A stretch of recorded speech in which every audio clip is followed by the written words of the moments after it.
So ಹೇಗೆ evolve ಆಗ್ತಾ ಇದೆ, ಎ ಇಂದ ನಮ್ಗೆ ಏನು ಉಪಯೋಗ ಇದೆ? ಎ ಅನ್ನೋದು ಆರ್ಟಿಫಿಷಿಯಲ್ ಇಂಟೆಲಿಜೆನ್ಸು. ಹೊಸ ಯುಗದಲ್ಲಿ ನಾವು ನೋಡ್ದಂಗೆ ಕಂಪ್ಯೂಟರ್ ಬಂತು, ನಾವು ಅದಕ್ಕೆಲ್ಲ ಅಡಾಪ್ಟ್ ಆಗಿದ್ದೀವಿ. ನಿಸರ್ಗದಲ್ಲಿ ಯಾವುದೇ ಒಂದು ವಿಚಾರಕ್ಕೆ ಅಡ್ಜಸ್ಟ್ ಆಗುವಂತಹ ನೇಚರ್ ಇದೆ ಸರ್. ಎ ಕರೆಕ್ಟಾಗಿ ಮಾಡುತ್ತಾ ಇಲ್ವಾ ಅಂತ ನೋಡೋದಕ್ಕೆ ಪಕ್ಕದಲ್ಲಿ ಒಬ್ಬ ಇರ್ಬೇಕನ್ಸುತ್ತೆ. ಒಂದು ಶಿಸ್ತು ಅನ್ನೋದು ಇಲ್ಲದೆ ಹೋದ್ರೆ ಖಂಡಿತವಾಗ್ಲೂ AI ನಡೆಯೋದೇ. ಲೇಸರ್ ಸರ್ಜರಿ ಮಾಡಬೇಕು, ಕಣ್ಣದೇನೋ ಮಾಡಬೇಕು, ಇನ್ನ ಬೆಟರ್ ಆಗಿ ಕೆಲಸ ಮಾಡೋದು ಎ. ಬಿಕಾಸ್ ಮನುಷ್ಯ ಕೈ ಹಿಂಗೆ ಜರುಗಿಸ್ಬಿಡ್ಬೋದು, ಬಟ್ ಎ ಆಲ್ಮೋಸ್ಟ್ ಪರ್ಫೆಕ್ಟ್ ಆಗಿ ಹೊಡೆಯುತ್ತೆ. ಇವಾಗ ಪ್ರತಿಯೊಬ್ಬರಿಗೂ ಎಷ್ಟು ಡಿವಿಡೆಂಡ್ ಬರ್ತಿದೆ, ಯಾವ ಕಂಪನಿಯಿಂದ ಬರ್ತಿದೆ, ಅದರಲ್ಲಿ TDS ಎಷ್ಟು ಡಿಡಕ್ಟ್ ಆಗಿದೆ, ಇವೆಲ್ಲ ಮನುಷ್ಯ ಕೂತ್ಕೊಂಡು ಮಾಡಕ್ ಆಗೋದೇ ಇಲ್ಲ ಸರ್. ನಮ್ಮಲ್ಲಿ ಪುರಾಣಗಳಲ್ಲಿ ಹೇಳ್ತಾರೆ ಸ್ವರ್ಗ ಇದೆ, ನರಕ ಇದೆ, ನೀನು ಪಾಪ ಮಾಡಬೇಡ, ಪುಣ್ಯ ಕೆಲಸ ಮಾಡು, ಇವೆಲ್ಲ ಹೇಳ್ತಾರಲ್ಲ, ಅವೆಲ್ಲ ಎಲ್ಲಿ ರೆಕಾರ್ಡ್ ಆಗುತ್ತೆ?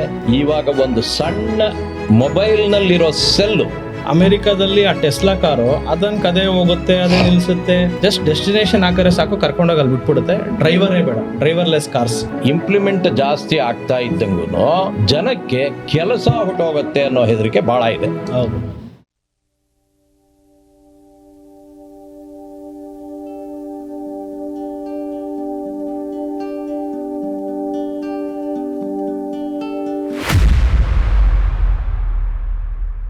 ನಮಸ್ತೆ ಕರ್ನಾಟಕ, ನಾನು ನಿಮ್ಮ Manoj Kumar, SEBI registered research analyst. ನನ್ನ ಸೆಬಿ ನೋಂದಣಿ ಸಂಖ್ಯೆ INH 0000200668. ಇಲ್ಲಿ ಬರುವ ಪ್ರತಿಯೊಂದು ವಿಡಿಯೋ ಸಹ ಪ್ರೆಸೆಂಟ್ ಡೇಟಾ ಮೇಲೆ ನಿಂತಿರುತ್ತೆ. ಈ ವಿಡಿಯೋ ಕೇವಲ ಎಜುಕೇಶನಲ್ ಪರ್ಪಸ್ ಆಗಿರುತ್ತೆ, ನಿಮ್ಮನ್ನು ಪ್ರಚೋದನೆಗೊಳಿಸುವ ಉದ್ದೇಶವಂತೂ ಆಗಿರುವುದಿಲ್ಲ. ನಮಸ್ತೆ ಕರ್ನಾಟಕ, ಇವತ್ತು ದುಡ್ಡು ಮಾಡೋಣ ಕಾರ್ಯಕ್ರಮದಲ್ಲಿ ನಮ್ಮ ಜೊತೆ ಇದ್ದಾರೆ ಡಾಕ್ಟರ್ ಜಗನ್ನಾಥ್ ಅವರು. ಸರ್ ನಮಸ್ಕಾರ ಸರ್.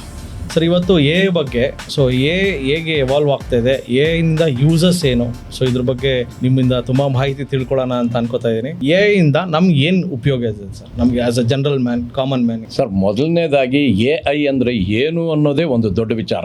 AI ಅನ್ನೋದು ಆರ್ಟಿಫಿಷಿಯಲ್ ಇಂಟೆಲಿಜೆನ್ಸು. ಸ್ಟಾಕ್ ಮಾರ್ಕೆಟ್ ಬಗ್ಗೆ ಯಾವುದೇ ಪ್ರಶ್ನೆಗಳು ಅಥವಾ ಗೊಂದಲಗಳಿದೆಯೇ? 40 years ಎಕ್ಸ್ಪೀರಿಯನ್ಸ್ ಹೊಂದಿರುವ ನಟರಾಜ್ ಸರ್ ಹಾಗೂ SEBI registered research analyst Manoj Kumar ಅವರು ನಿಮ್ಮೊಂದಿಗೆ ಇದ್ದಾರೆ. ಸಂಪೂರ್ಣ ಉಚಿತ ಮಾರ್ಗದರ್ಶನ ಪಡೆಯಿರಿ. ನಮ್ಮ ಉದ್ದೇಶ ಜನರಿಗೆ ಸರಿಯಾದ ಶಿಕ್ಷಣ ನೀಡುವುದು ಮತ್ತು ಆರ್ಥಿಕ ಸ್ವಾತಂತ್ರ್ಯ ಸಾಧಿಸಲು ಸಹಾಯ ಮಾಡುವುದು. ನಿಮ್ಮ ಕಷ್ಟಗಳನ್ನು ದೂರ ಮಾಡಿಕೊಳ್ಳಲು ಈಗಲೇ ಕರೆ ಮಾಡಿ. ಮಷೀನ್ ಲರ್ನಿಂಗು ಅಂತ ಶುರುವಾಯಿತು. ಆಕ್ಚುಲಿ ಇದು ಮೊದಲಿಂದಾನೂ ಇದೆ. ಇವಾಗ ಯಾವುದೇ ಒಂದು ವಿಚಾರನ ಸಿಂಪ್ಲಿಫೈ ಮಾಡ್ತಾ ಹೋಗಿ ನಮ್ಮ ಯೋಚನೆಗಳನ್ನು, ಈ ತಂತ್ರಜ್ಞಾನಗಳನ್ನು ಒಂದು ಮಷೀನ್ ಆಗಲಿ, ಕಂಪ್ಯೂಟರ್ ಆಗಲಿ, ಅದೇನೇ ತರ್ಕ ಮಾಡಿ, ಅದೇನೇ ವಿಚಾರಗಳನ್ನು ಸಂಗ್ರಹಿಸಿ, ಅದೇನೇ ನಿರ್ಧಾರನ ತಗೊಳ್ಳೋದು AI. ಇವಾಗ ಅದಕ್ಕೆ ಫೀಡ್ ಮಾಡೋದು ನಾವೇ. ಹೌದು. ಅದು ಏನು ಮಾಡಬೇಕು ಅಂತ ಹೇಳೋದು ನಾವೇ. ಆದರೆ ಅದನ್ನು ಹೇಳಕ್ಕೆ 100 ಜನದ ಬದಲು ಒಬ್ಬರು ಸಾಕು ಅಂತ ವಿಚಾರ. ಅದರಿಂದ ಏನಾಗುತ್ತೆ, AI ಇಂಪ್ಲಿಮೆಂಟ್ ಜಾಸ್ತಿ ಆಗ್ತಾ ಇದ್ದಂಗೂ ಜನಕ್ಕೆ ಕೆಲಸ ಹೊಟ್ಟೋಗುತ್ತೆ ಅನ್ನೋ ಹೆದರಿಕೆ ಭಾಳ ಇದೆ. ಆದರೆ ಒಂದು ವಿಚಾರ ನಿಜ ಸರ್, 2 ವರ್ಷದಿಂದ ಇನ್ಫೋಸಿಸ್ಸು, TCS, ವಿಪ್ರೋ, ಕಾಗ್ನಿಸೆಂಟು, ಆಕ್ಸೆಂಚರು ಎಲ್ಲ ಮೊದಲು ಇಂಜಿನಿಯರಿಂಗ್ ಸ್ಟೂಡೆಂಟ್ಸು ಕ್ಯಾಂಪಸ್ನಲ್ಲೇ ಅವ್ರಿಗೆ ಸೆಲೆಕ್ಷನ್ ಆಗಿ ಅಟ್ಲೀಸ್ಟ್ 2 ಲಕ್ಷ ಜನಕ್ಕೆ ಈ 5 ಕಂಪನಿಗಳೇ ಕೆಲಸ ಕೊಡ್ತಾ ಇತ್ತು. ಈ 2 ವರ್ಷದಿಂದ ಆಗಿಲ್ಲ. ಯುವಕರು ಜಾಸ್ತಿ ನಮ್ಮ ಭಾರತದಲ್ಲಿ, ಚೈನಾ ಅಷ್ಟೇ ಪಾಪ್ಯುಲೇಷನ್ ಇದ್ರೂ ಯುವಕರು ಜಾಸ್ತಿ ಇದ್ದಾರೆ, ನಾವು ಉತ್ಪಾದನೆ ಜಾಸ್ತಿ ಮಾಡ್ಬೋದು, ನಮ್ಮಲ್ಲಿ ಪವರ್ ಇದೆ ಅಂತ ಹೇಳಿ ಅವ್ರಿಗೆ ನಾವು ಕೆಲಸನೇ ಕೊಡದೆ ಹೋದರೆ ಬಹಳ ಕಷ್ಟ ಆಗ್ಬಿಡುತ್ತೆ ಸರ್. ಅದರಿಂದ ಕೆಲಸ ಹೋಗೋದೊಂದು, ಕೆಲಸ ಸಿಗದೇ ಇರೋದೊಂದು, ಎರಡೂ ವಿಚಾರಗಳಿಂದ AI ನಮಗೆ ತುಂಬ ದುಷ್ಪರಿಣಾಮ ಬೀರೋ ಅಂಥ ವಿಚಾರಗಳಿದೆ. ಆದರೆ ನಾವು ಯೋಚನೆ ಅಲ್ಲಿಗೆ ನಿಲ್ಸೋಕ್ಕಾಗಲ್ಲ. ಬದಲಾವಣೆ ಸಹಜ. ಕೃಷ್ಣ ಪರಮಾತ್ಮ ತನ್ನ ಭಗವದ್ಗೀತೆನಲ್ಲೇ ಹೇಳಿಬಿಟ್ಟಿದ್ದಾನೆ. ಜೊತೆಗೆ ನಮ್ಮಲ್ಲಿ ಕಂಪ್ಯೂಟರ್ ಬಂತು, ಭಾಳ ಮೊದಲು ಡಿವಿಷನ್ ಆಫ್ ಲೇಬರ್ ಬಂತು, ಮಷೀನ್ ಬಂತು. ಈ ಹೊಸ ಯುಗದಲ್ಲಿ ನಾವು ನೋಡ್ದಂಗೆ ಕಂಪ್ಯೂಟರ್ ಬಂತು, ನಾವು ಅದಕ್ಕೆಲ್ಲ ಅಡಾಪ್ಟ್ ಆಗಿದ್ದೀವಿ. ನಿಸರ್ಗದಲ್ಲಿ ಯಾವುದೇ ಒಂದು ವಿಚಾರಕ್ಕೆ ಅಡ್ಜಸ್ಟ್ ಆಗುವಂತಹ ನೇಚರ್ ಇದೆ ಸರ್. ಬದಲಾವಣೆ ಆಗತ್ತೆ, ನಿಸರ್ಗ ಅದನ್ನು ತಗೊಳುತ್ತೆ, ನಾವು ಸುಖವಾಗಿರ್ತೀವಿ. ಇವಾಗ ಹುಟ್ಟಿಸಿದವನು ಹುಲ್ಲು ಮೇಯಿಸಲ್ಲ ಅಂತ ಹೇಳ್ತಾರೆ. ಅದೇ ರೀತಿ AI ಬಂದ್ಬಿಡ್ತು ಅಂದರೆ ನಮಗೆಲ್ಲ ಕೆಲಸ ಹೊರಟೋಗುತ್ತೆ, ನಮಗೆಲ್ಲ ಊಟನೇ ಸಿಗಲ್ಲ, ನಾವೆಲ್ಲ ಜೀವನನೇ ಮಾಡಲ್ಲ. ಅವೆಲ್ಲ ಸುಳ್ಳು ಸರ್. ಕೆಲವು ಕಂಪನಿಗಳಿಗೆ ತೊಂದರೆ ಆಗ್ಬೋದು. Definitely. ಈಗ ನೋಡಿ TCS 4,000 ಚಿಲ್ಲರೆ ಇದ್ದಿದ್ದು 2,500ಕ್ಕೆ ಬಂದ್ಬಿಡ್ತು. ಇನ್ಫೋಸಿಸ್ 1,800 ರೂಪಾಯಿ ಇತ್ತು ಶೇರ್ ವ್ಯಾಲ್ಯೂ, 1,200ಕ್ಕಿಂತ ಕೆಳಗಡೆ ಬಂದಿದೆ ಇವತ್ತು. ಈ ರೀತಿ ಬಹಳ ಏಟುಗಳು ಬಿದ್ದಿರ್ಬೋದು, ಆದರೆ ಖಂಡಿತ ನಾವು ವಾಪಸ್ ಬರ್ತೀವಿ ಅಂತ ಸಾಕಷ್ಟು ಜನ ಮಾತಾಡ್ತಾರೆ. ಇವಾಗ AI ಬಂತು ಅಂತ ಇಟ್ಕೊಳ್ಳಿ ಸರ್, ಏನೇನು ನಮಗೆ ಅದರಿಂದ ಲಾಭ? ಕಾರ್ಯದಕ್ಷತೆ ಖಂಡಿತವಾಗ್ಲೂ ಹೆಚ್ಚಾಗುತ್ತೆ. ಓಕೆ. ಆಮೇಲೆ ನಮ್ಮಲ್ಲಿ ಉತ್ಪಾದನೆ, ಪ್ರೊಡಕ್ಷನ್ ಖಂಡಿತ ಜಾಸ್ತಿ ಆಗುತ್ತೆ. ಯಾಕಂತ ಹೇಳಿದರೆ ಮನುಷ್ಯ ಯೋಚನೆ ಮಾಡ್ಬೋದು, ಬೇಸರ ಹೊಂದ್ಬೋದು, ಸುಸ್ತಾಗ್ಬೋದು, ಇವೆಲ್ಲ ಇಲ್ವಲ್ಲ ಸರ್, ಹೌದು. ಆಟೋಮೆಟಿಕ್ ಆಗುತ್ತೆ. ಮೂರನೇ ವಿಚಾರ ಏನು ಅಂದರೆ, ಕೆಲವು ಹೊಸ ಆವಿಷ್ಕಾರಗಳು ಬರುತ್ತೆ, ಹೌದು. ಹೊಸ ಕೆಲಸಗಳು ದೊರೆಯುತ್ತೆ, ಆದರೆ ಭಾಳ ಕಮ್ಮಿ.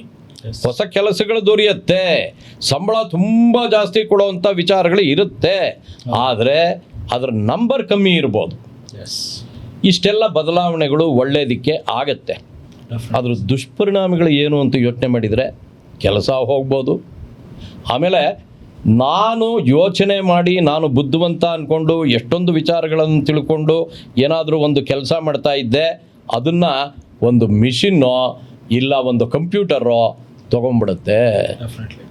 ಮೂರನೇ ವಿಚಾರ ಏನು ಅಂದರೆ, ನಾನು ಜಾಸ್ತಿ ಯೋಚನೆ ಮಾಡೋದೇ ಬಿಟ್ಬಿಟ್ಟ ಮೇಲೆ ಸಡನ್ನಾಗಿ ಯೋಚನೆ ಮಾಡಬೇಕು ಅಂದ್ಕೊಂಡ್ರು ನನ್ನ ಕೌಶಲ್ಯ ಅದಕ್ಕೆ ಪರ್ಮಿಟ್ ಮಾಡದೇ ಇರ್ಬೋದು. ಇವಾಗ ಸಾಣೆ ಹಿಡಿತಾರಲ್ಲ, ಹಂಗೆ ಹಿಡಿಬೇಕಾಗತ್ತೆ ಅಷ್ಟೇ ನಮ್ಮನ್ನು. ಯಾಕಂದರೆ ಮರ್ತೇ ಬಿಟ್ಟೇ ಬಿಟ್ಟಿರ್ತೀವಿ. ಈ ಥರ ಇದ್ದರೆ ಬಹಳ ಕಷ್ಟ. Definitely sir. ಆಮೇಲೆ ಈ AI ಇಂದ ಇನ್ನೊಂದು ವಿಚಾರ ಸರ್, ಇವಾಗ ಅಮೇರಿಕಾನಲ್ಲಿ 32 ಕೋಟಿ ಪಾಪ್ಯುಲೇಷನ್ನು, ನಮ್ಮ ಭಾರತದ 3ರಷ್ಟಿದೆ. 1/3 ಭಾಗ ಇರೋ ಭಾರತದಲ್ಲಿ 145 ಕೋಟಿ ಪಾಪ್ಯುಲೇಷನ್ನು. ಹೌದು. ಅಲ್ಲಿ ಬೇರೆ ದೇಶಗಳಿಂದ ಹೋಗಿ ಅಮೇರಿಕಾನಲ್ಲಿ ಇರ್ತಾರೆ. ಹೌದು. ಜನಕ್ಕೆ ಕೆಲಸ ಕಮ್ಮಿ ಆದರೆ, ಕೆಲಸದವ್ರು ಕಮ್ಮಿ ಬೇಕಾದರೆ ಅವ್ರ ವೀಸಾನಲ್ಲಿ ಆಟ ಆಡಿ ಅವರು ಜನಗಳಿಗೆ ಕೆಲಸ ಕೊಟ್ಟು ಇರೋವರೇ ಸಾಕು ಅಂತ ಸುಖವಾಗಿರ್ತಾರೆ ಸರ್. ಡೆಫಿನೆಟ್ಲಿ. ನಮಗೆ ಹಂಗಾಗಲ್ಲ. ನಮಗೆ ಗ್ರಾಮೀಣ ಅಭಿವೃದ್ಧಿ, ಗ್ರಾಮೀಣ ಕೈಗಾರಿಕೆ ಅಂಥದ್ದೇ ಮುಖ್ಯ ಆಗ್ಬಿಡುತ್ತೆ. ಯಾಕಂತ ಹೇಳಿದರೆ ನಮಗೆ ಕೆಲಸಗಳು ಹೊರಟೋಗುತ್ತೆ. ನಮ್ಮಲ್ಲಿ ಜನಸಂಖ್ಯೆ ಜಾಸ್ತಿ, ಕೆಲಸ ಕಮ್ಮಿ. ಅಲ್ಲಿ ಕೆಲಸ ಜಾಸ್ತಿ, ಜನಸಂಖ್ಯೆ ಕಮ್ಮಿ. ಬೇರೆ ದೇಶದಿಂದ ಅಲ್ಲಿಗೆ ಹೋಗ್ತಾರೆ. ನಮ್ಮ ದೇಶಕ್ಕೆ ಯಾರೂ ಬರೋದಿಲ್ಲ. ಕೆಲವರು ನೇಪಾಲ್ನವ್ರು ಬರ್ಬೋದು, ಬೇರೆ ಬೇರೆ ದೇಶ, ಸಣ್ಣ ಬಾಂಗ್ಲಾದೇಶನವ್ರು ಬರ್ಬೋದು, ಅವೆಲ್ಲ ಭಾಳ ಕಮ್ಮಿ. ಆದರೆ ಅಮೇರಿಕಾನಲ್ಲಿ ಬೇರೆ ದೇಶಗಳಿಂದ ಹೋಗಿ ಅಲ್ಲಿ ಕೆಲಸ ಮಾಡೋರು ತುಂಬ ಜಾಸ್ತಿ.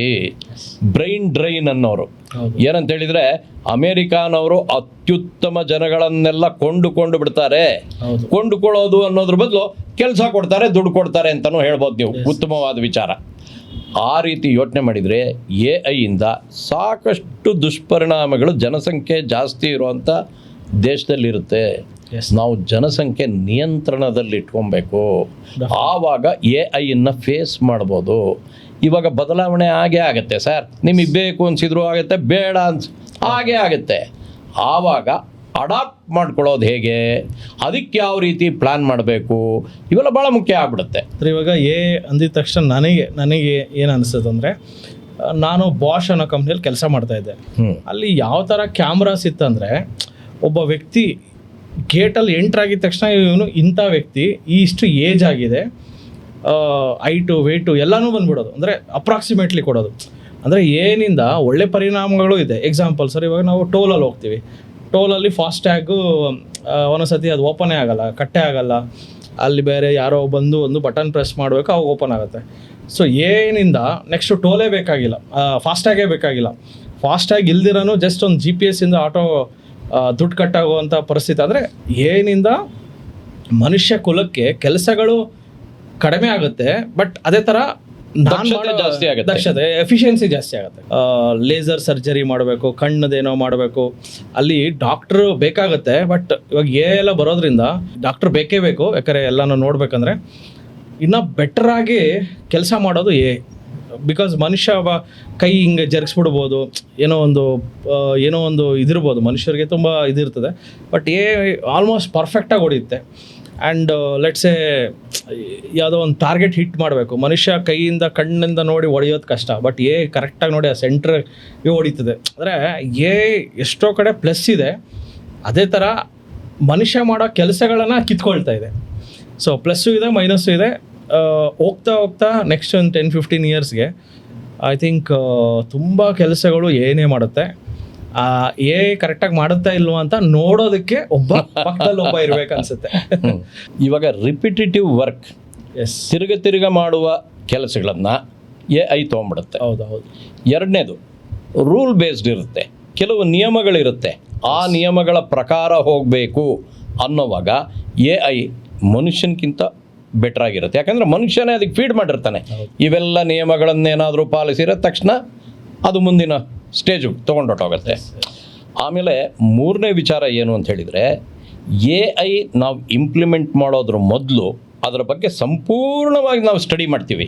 ಹೌದು, ಸಂಪೂರ್ಣವಾಗಿ ಸ್ಟಡಿ ಮಾಡಿ ಈ ವಿಚಾರಗಳು ಉಪಯೋಗ ಆಗತ್ತೆ ಅಂತ. ಇವಾಗ ನೀವು ಹೇಳಿದ್ರಿ, ಇವಾಗ ಟೋಲು ಇವೆಲ್ಲ ಮಾತಾಡ್ತಾ ಇದ್ರಿ, ಅವೆಲ್ಲ ರಿಪಿಟೇಟಿವ್ ವರ್ಕ್ಸು. ಏನು ಪ್ರತಿಯೊಂದೂ ಬಿಡಬೇಕು, ಇಂತಿಂಥ ನಂಬರ್ ನೋಡಬೇಕು, ಅಲ್ಲಿ ದುಡ್ಡು ಕಟ್ ಮಾಡಿ, ಇವೆಲ್ಲ AI ನಮ್ಗಿಂತ ಉತ್ತಮವಾಗಿ ಮಾಡುತ್ತೆ.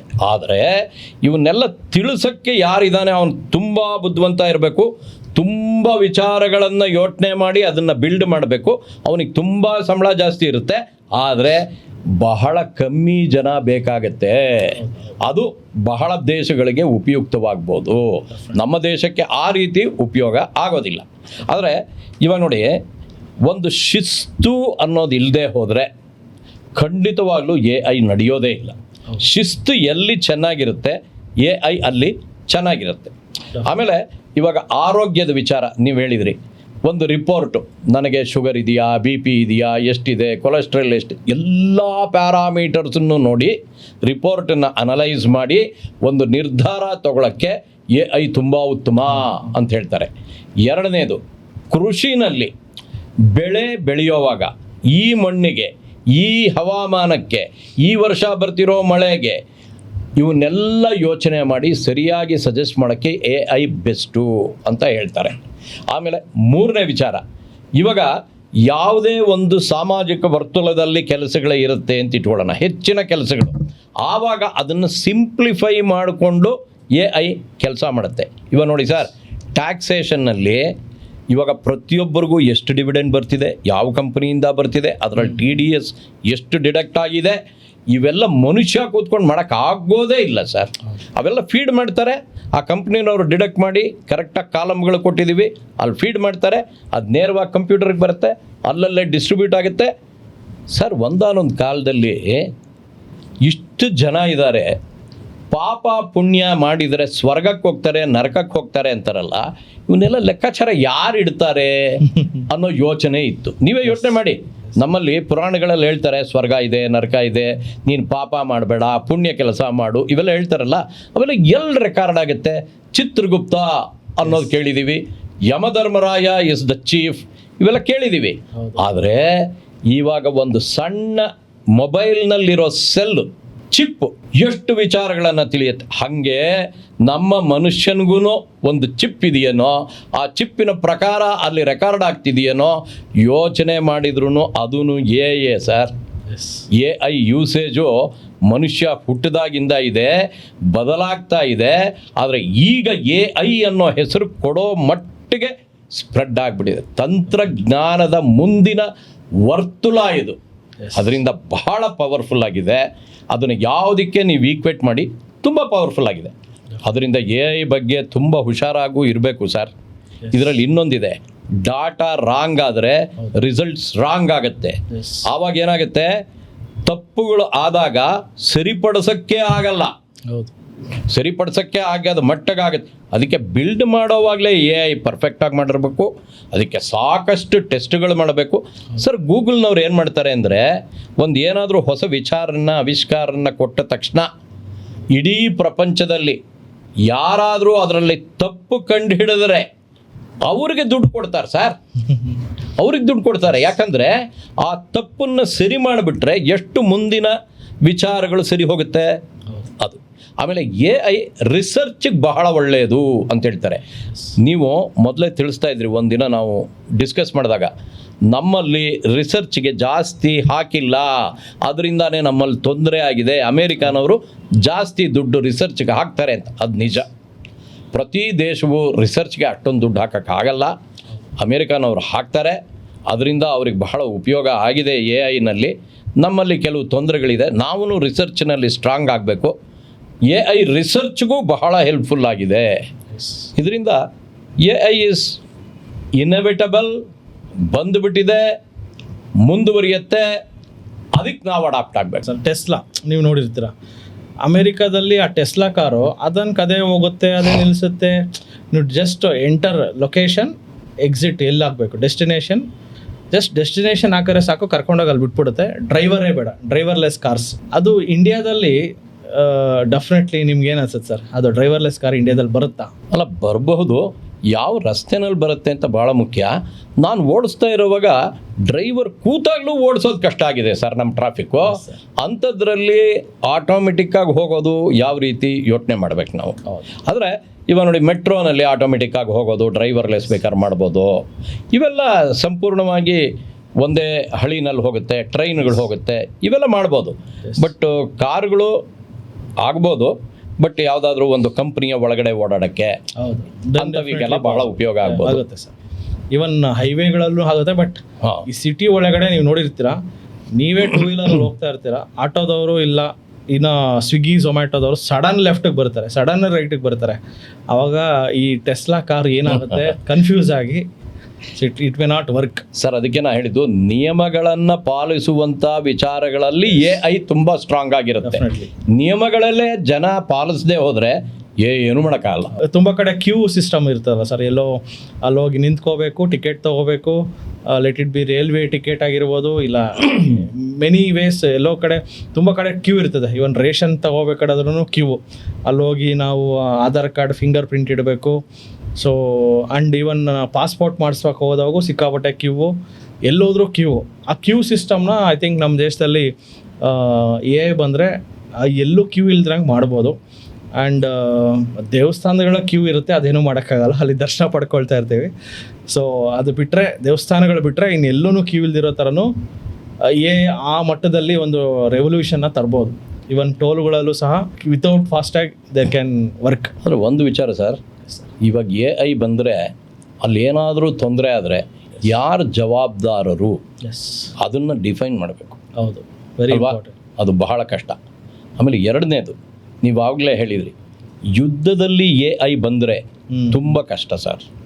ಯಾಕಂದರೆ ಇವಾಗ ಥರ್ಡ್ ಅಂಪೈರ್ ಕ್ರಿಕೆಟ್ನಲ್ಲಿ ಬಂದಿದೆಯಲ್ಲ, ಆ ರೀತಿ ಆಗ್ಬಿಡುತ್ತೆ. ಪರ್ಫೆಕ್ಟಾಗಿ ನೋಡೋದು. ಹೌದು ಹೌದು. ಈ ಥರನೇ ಇಲ್ಲಿಗೆ ಹೊಡಿಬೇಕು ಅಂತ ಹೊಡೆದು ಬಿಡೋದು ಹೌದು, ಭಾಳ ಕಷ್ಟ ಆಗುತ್ತೆ. ಇವಾಗ ನಮ್ಮ ಎನಿಮಿಗೆ ಹೊಡೆದಾಗ ನನಗೆ ಸಂತೋಷ ಆಗ್ಬೋದು, ನಮ್ಮ ದೇಶಕ್ಕೆ ಹೊಡೆದಾಗ ನನಗೆ ದುಃಖ ಆಗುತ್ತೆ. ಆ ರೀತಿಯಲ್ಲಿ ಯುದ್ಧದಲ್ಲಿ AI ಬಂದರೆ ತುಂಬ ನನಗೆ ಬೇಸರ ಅಂತ ಅನಿಸುತ್ತೆ ಸರ್. ಆಮೇಲೆ ಮೂರನೇ ವಿಚಾರ ಏನು ಅಂತ ಹೇಳಿದರೆ, ಈ ಮಾನವೀಯತೆ ಅಂತಿದೆಯಲ್ಲ, ಕೆಲವು ಸಲ ಸಬ್ಜೆಕ್ಟಿವಿಟಿ, ಡಿಸ್ಕ್ರಿಷನ್ ಇವೆಲ್ಲ ಇದೆಯಲ್ಲ, ಅವೆಲ್ಲ AI ಹೊರಟೋಗುತ್ತೆ. ಅವೆಲ್ಲ ಇರೋದಿಲ್ಲ. ಯಾರಾದರೂ ಏನಾದರೂ ನಿಯಮಗಳನ್ನು ಕೊಟ್ಟಿದ್ದರೆ ಮಾತ್ರ ಅದು ಫಾಲೋ ಮಾಡುತ್ತೆ. ಈ ಎಲ್ಲ ವಿಚಾರಗಳನ್ನು ತೊಗೊಂಡ್ರೆ AI ಇಂಪ್ಲಿಮೆಂಟ್ ಮಾಡಬೇಕಾದ್ರೆ ನಾವು ತುಂಬ ಹುಷಾರಾಗಿರಬೇಕು, ಜವಾಬ್ದಾರಿಯುತವಾಗಿರಬೇಕು. ನಮ್ಮ ದೇಶಕ್ಕೆ AI ಎಲ್ಲೆಲ್ಲಿ ಬೇಕು ಅನ್ನೋ ಕಡೆ ಮಾತ್ರ ಅಳವಡಿಸ್ಬೇಕು. ಬರೀ ಕೆಲಸದಿಂದ ತೆಗೆದುಹಾಕೋಕ್ಕೆ, ನಮ್ಮ ಆದಾಯ ಜಾಸ್ತಿ ಮಾಡ್ಕೊಳ್ಳೋಕ್ಕೆ, ಖರ್ಚು ಕಮ್ಮಿ ಮಾಡ್ಕೊಳ್ಳೋಕ್ಕೆ ಮಾತ್ರವೇ AI ಉಪಯೋಗಿಸ್ಬಿಟ್ರೆ ಬಹಳ ಅನ್ಯಾಯ ಆಗುತ್ತೆ. ಸರ್, ರೀಸೆಂಟ್ಲಿ ಒಂದು ನ್ಯೂಸ್ ಪೇಪರಲ್ಲಿ ಆರ್ಟಿಕಲ್ ಬಂದಿತ್ತು. ಒಬ್ಬ ವ್ಯಕ್ತಿ ಅದೆಲ್ಲೋ ಒಂದು ಕಡೆ ಹೋಗ್ತಾನೆ, ಅಲ್ಲಿ ಹೋದಾಗ ಅವ್ನ ಫೇಸ್ನ ರೆಕಗ್ನೈಸ್ ಮಾಡಿಬಿಟ್ಟು ಕ್ರಿಮಿನಲ್, ಅವನದು ಎಷ್ಟು ಕ್ರಿಮಿನಲ್ ಕೇಸಸ್ ಇದೆ ಅಂದರೆ ಪೊಲೀಸ್ ಅವರು ಅದನ್ನು ಫೇಸ್ನ ರೀಡ್ ಮಾಡಿದಾಗ ಫುಲ್ ಅವ್ನ ಹಿಸ್ಟ್ರಿನೇ ಬಂದ್ಬಿಡ್ತು. ಅವ್ನು ಎಷ್ಟು ಕೇಸಸ್ ಇದೆ, ಎಷ್ಟು ಕೊಲೆ ಮಾಡಿದ್ದಾನೆ, ಏನು ಅಂದರೆ ಕ್ರಿಮಿನಲ್ಸ್ನ ಐಡೆಂಟಿಫೈ ಮಾಡೋದಕ್ಕೆ. ಸೊ ಮೇ ಬಿ ನಾವು ಮಾಸ್ಕ್ ಹಾಕ್ಬಿಟ್ರೆ ನಾವು ಐಡೆಂಟಿಫೈ ಮಾಡೋಕ್ಕಾಗಲ್ಲ ಹ್ಯೂಮನ್ಸ್. ಬಟ್ ಎಷ್ಟು ಅಂದರೆ ಅವನು ಬೆರಳು, ಅವನು ಈವನ್ ಫಿಂಗರ್ ಪ್ರಿಂಟು, ಕಣ್ಣು, ಐರಿಸ್ ಸ್ಕ್ಯಾನ್ ಅಂತಾರೆ, ಅವ್ನ ಕಣ್ಣಿಂದನೇ ಈ ವ್ಯಕ್ತಿ ಇವನೇ ಅಂತ ಕಂಡುಹಿಡಿಬೋದು. ಬಟ್ ಮನುಷ್ಯರು ಕಂಡುಹಿಡಿಯೋಕ್ಕಾಗಲ್ಲ.